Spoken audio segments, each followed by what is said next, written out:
It's the first international rescue team to arrive here in Islamabad. Let's just take us through what's going on behind us, John. We've just been able to make out the light at the top of that pile where you're actually digging through the rubble. That's right. This is the area that we've been working all day, actually. And we rescued 2 people this morning in this same location. Since that time, we've detected a lady. It's probably about 4 hours ago now. We've worked our way through, and we're virtually in contact with her now. On the way through to her, we've detected another male. So we've got 2 people now in a similar location. So both rescues are going on simultaneously.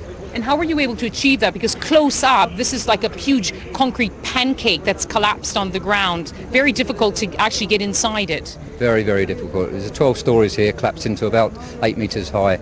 Extreme difficulty. Obviously, using sound location equipment and specialised equipment we have with us enables us to locate people that are still alive. Now, there's no clear figure as to how many people are still there. They're said that 21 people at least were brought out dead. Some 95 were brought out with injuries. How many more do you think are still there? Well, the figures that we've been given that are missing in this building originally was 60 to 70. Now that's gone up to 150. The type of collapse that we've got here, we actually believe there's more people to be pulled out alive. So we're going to work day and night until this building's been searched. Are you optimistic that people will survive? Yes, because it's lots of voids. 20 years we've been doing this work, and to look at the building straight away, we felt there would be survivors. And you've also started to use sniffer dogs.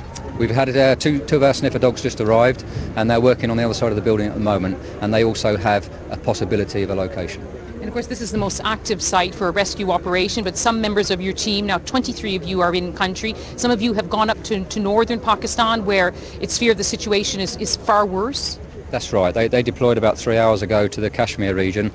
Obviously, the buildings are going to be dissimilar to this.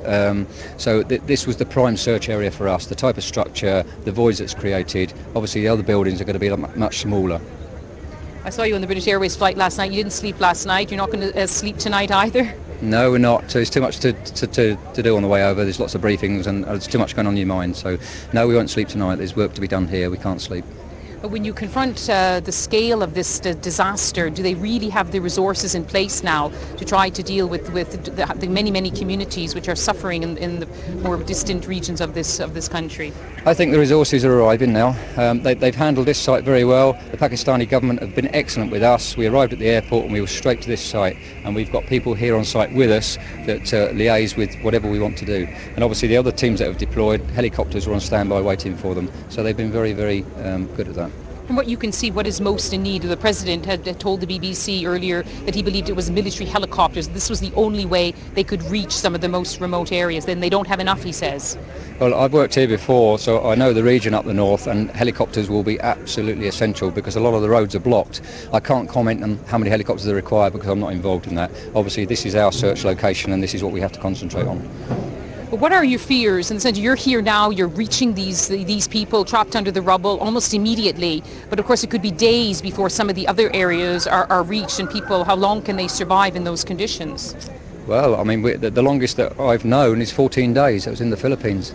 But we regularly get people 4 or 5 days after the disaster that survive.